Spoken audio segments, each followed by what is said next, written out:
In the spring of 1889, in the small Austrian town of Braunau am Inn, a child was born who would later become one of the most infamous figures in modern history. His name was Adolf Hitler.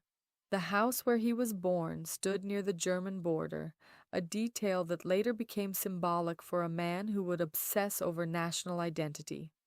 His father, Alois Hitler, worked as a strict customs official, known for discipline and a volatile temper. His mother, Clara Hitler, was deeply devoted to her son and treated him with affection and protection. As a child, Adolf was quiet, observant, and often lost in his own imagination. Teachers described him as capable but stubborn. While many later stories portray his childhood as clearly pointing toward his future, the truth is more complex. At a young age, Adolf dreamed not of politics or power, but of becoming an artist, a dream that would shape many of the frustrations and turning points that followed. During his teenage years in Linz, Hitler's life became increasingly uncertain. His father expected him to follow a career in the civil service, but Adolf resisted strongly. Instead, he spent long hours drawing buildings, landscapes, and scenes inspired by classical architecture. After his father's death in 1903, the conflict over his future disappeared, but financial instability soon replaced it. Hitler dropped out of school without a diploma and moved to Vienna in 1907, hoping to study at the prestigious Academy of Fine Arts. Confident in his talent, he submitted his portfolio. The rejection he received was devastating. Examiners concluded that his drawings showed some ability with architecture, but lacked the artistic skill required for painting. A second attempt the following year ended the same way. These failures pushed him into a difficult period of poverty, homelessness, and isolation that would quietly shape his worldview. Life in Vienna between 1908 and 1913 became one of the least understood periods of Hitler's life. With limited income, he stayed in cheap hostels and shelters, selling small watercolor paintings of buildings to tourists and local merchants. During these years, Vienna was a city filled with political tension, nationalism, and social division. Newspapers, political speeches, and radical pamphlets circulated widely. Hitler spent countless hours reading in libraries and cafes, absorbing political theories, nationalist ideas, and conspiracy narratives that were popular in certain circles at the time. Witness accounts from hostel residents describe him as quiet but intense, often engaging in long monologues about politics, architecture, and German culture. This period did not immediately turn him into a political leader, but it formed the ideological foundation he would later build upon. In 1913, Hitler left Vienna and moved to Munich in Germany.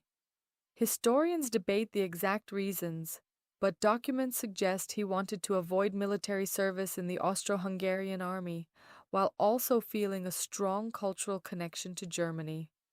When the First World War began in 1914, Hitler volunteered for the German army and was accepted as a messenger in a Bavarian regiment. The role of a messenger was extremely dangerous because it required moving across the battlefield under enemy fire to deliver orders between units. During the war, he served on the Western Front in France and Belgium. He experienced trench warfare, artillery bombardments, and the constant uncertainty that defined World War I.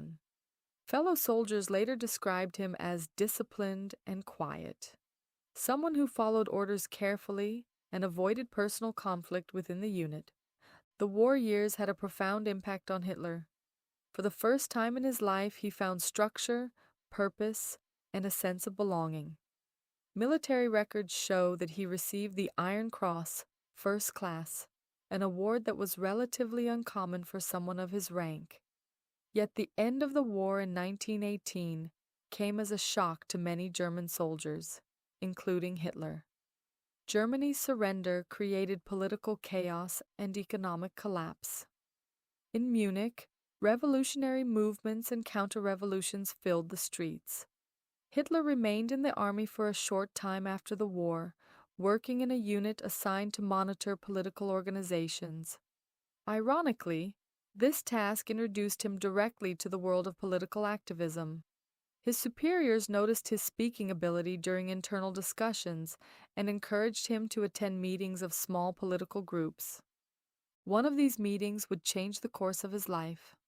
In September 1919, Hitler attended a gathering of a small organization called the German Workers' Party. The party had only a few dozen members and little influence. During the meeting, Hitler argued passionately against the speaker who proposed separating Bavaria from Germany. His intense response impressed the party's founder, Anton Drexler, who invited him to join. At first, Hitler participated simply as another member, but his talent for public speaking quickly became clear. He delivered speeches filled with emotional energy, dramatic pauses, and powerful gestures that captured the attention of audiences. Attendance at party meetings began to grow, transforming a small political group into a movement attracting wider interest. By 1921, Hitler had become the central figure of the organization, which was renamed the National Socialist German Workers' Party, commonly known as the Nazi Party. One lesser-known aspect of this period is how carefully he studied propaganda and mass communication. He experimented with slogans, symbols, and visual imagery designed to create unity among supporters. Large banners, marching music, and coordinated rallies were not random choices. They were calculated techniques to produce emotional impact. The party also created a paramilitary group known as the SA, whose members wore brown uniforms and acted as both security and a display of strength. Political violence between rival groups was common in Germany at the time, and these confrontations often drew public attention. In 1923, Hitler and several allies attempted a dramatic seizure of power in Munich. The event later became known as the Beer Hall Putsch. Inspired partly by political movements in Italy, the plan was to take control of the Bavarian government and then march toward Berlin. The attempt quickly collapsed when police forces confronted the marchers. Gunfire erupted in the streets, several people were killed, and Hitler was arrested. While the coup failed, the trial that followed unexpectedly gave him national publicity. Instead of denying his actions, he used the courtroom as a stage, delivering long speeches about politics and national identity. Newspapers across Germany reported his statements, introducing his name to a much wider audience. During his imprisonment in 1924, Hitler dictated a book that would become central to his ideology.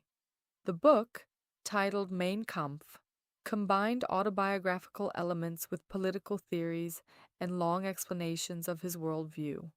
Although it would later become widely known, its early publication attracted relatively limited attention. More important than the book itself was the time Hitler spent reflecting on strategy. He concluded that attempting to seize power through sudden rebellion was unlikely to succeed. Instead, he planned to pursue influence through legal political processes, elections, and the gradual expansion of the party's organization throughout Germany. When Hitler was released from prison, the Nazi Party had temporarily weakened, but the economic situation in Germany soon created new opportunities. The Great Depression of 1929 led to massive unemployment and financial instability. Millions of citizens lost jobs, savings, and confidence in traditional political parties. Hitler traveled across the country, giving speeches that promised national recovery and strong leadership. Advanced campaign methods for the time were used, including airplanes that allowed him to visit multiple cities in a single day. Massive rallies combined lighting, music, and choreographed crowds to create powerful visual experiences. These events became one of the most recognizable features of the movement. By 1933, political negotiations and shifting alliances brought Hitler into the position of Chancellor of Germany. Within months, a series of laws and emergency decrees dramatically changed the structure of government. Political opposition parties were banned, independent organizations were absorbed into state-controlled structures, and propaganda became a constant presence in newspapers, radio broadcasts, and public events. One lesser-known aspect of this transformation was the extent to which the government invested in controlling information. Film, architecture, education, and even sports were used to reinforce the political narrative being promoted across the country. During the mid-1930s, the German government began rapidly expanding its military capabilities. Factories produced new aircraft, tanks, and weapons, often in secret at first because international treaties had placed restrictions on Germany after World War I. Massive construction projects, including highways known as the Autobahn, were also launched. These projects served multiple purposes: creating jobs, improving transportation, and demonstrating national strength. Public ceremonies and rallies presented these developments as evidence of a dramatic national revival. At the same time, strict control over media ensured that dissenting voices rarely reached the public. Behind these public displays, decisions were being made that would reshape Europe. In 1938, Germany annexed Austria in an event known as the Anschluss. Soon after, pressure was placed on neighboring territories with significant German-speaking populations. Diplomatic tensions increased across the continent. Many leaders hoped that concessions might prevent another major war, but the situation continued to escalate. In September 1939, Germany invaded Poland, triggering the beginning of the Second World War. Military campaigns quickly spread across Europe as alliances formed and nations mobilized their forces. During the early years of the war, Germany achieved rapid military successes. Several countries were occupied in a short period of time, and German forces advanced across large regions of Europe. Military headquarters directed operations from a series of command centers known as the Führer headquarters, often located in remote forests or fortified bunkers. One lesser-known detail is that these headquarters moved frequently to maintain security and communication with different fronts of the war. Maps, reports, and strategic discussions filled long hours as commanders analyzed shifting battlefield conditions. As the war expanded, the conflict reached a scale never seen before. Battles stretched across continents, and millions of soldiers became involved. The Eastern Front, where Germany invaded the Soviet Union in 1941, became one of the largest and most destructive theaters of war in history. Cities, railways, and supply lines became central strategic targets. At the same time, bombing campaigns affected civilian populations across Europe. The war gradually turned against Germany as Allied forces gained momentum and resources. By 1944, the situation had changed dramatically. Allied forces landed in Western Europe during the Normandy invasion, while Soviet forces advanced from the east. German cities faced increasing bombardment, infrastructure collapsed, and military resources dwindled. Within Germany, small groups attempted to challenge the leadership through secret resistance efforts. One of the most well-known attempts occurred in July 1944, when a bomb explosion at a military meeting nearly killed Hitler. The attempt failed, and the response from the government was swift and severe. As Allied armies closed in on Berlin in early 1945, Hitler and several close associates moved into a fortified underground bunker beneath the city. Reports from those present describe long meetings, detailed maps of collapsing front lines, and growing awareness that defeat was inevitable. Communications with military units became increasingly chaotic as supply lines disappeared and command structures broke down. Above the bunker, the city experienced intense combat as Soviet forces advanced through the streets. On April 30, 1945, Adolf Hitler died inside the Berlin bunker.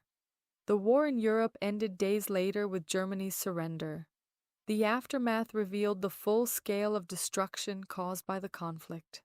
Cities lay in ruins, millions of lives had been lost, and the political map of Europe changed dramatically.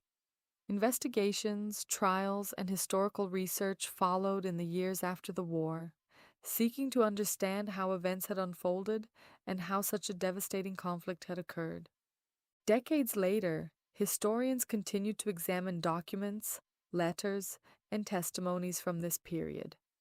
Newly discovered archives occasionally reveal small details about meetings, decisions, and personal interactions that were previously unknown. These discoveries help researchers build a clearer picture of the complex historical forces surrounding the rise and fall of Adolf Hitler. Understanding these events remains important for studying the political, social, and economic conditions that allowed such a movement to gain power. Today, the story of Adolf Hitler is studied not only as the biography of one individual, but as a broader lesson about history, ideology, and the consequences of political extremism. Museums, books, documentaries, and academic research continue to analyze the period from multiple perspectives. Each new generation revisits these events, asking how societies can recognize warning signs and prevent similar tragedies in the future. The story that began in a small border town in 1889 ultimately became one of the most significant and consequential chapters of the 20th century.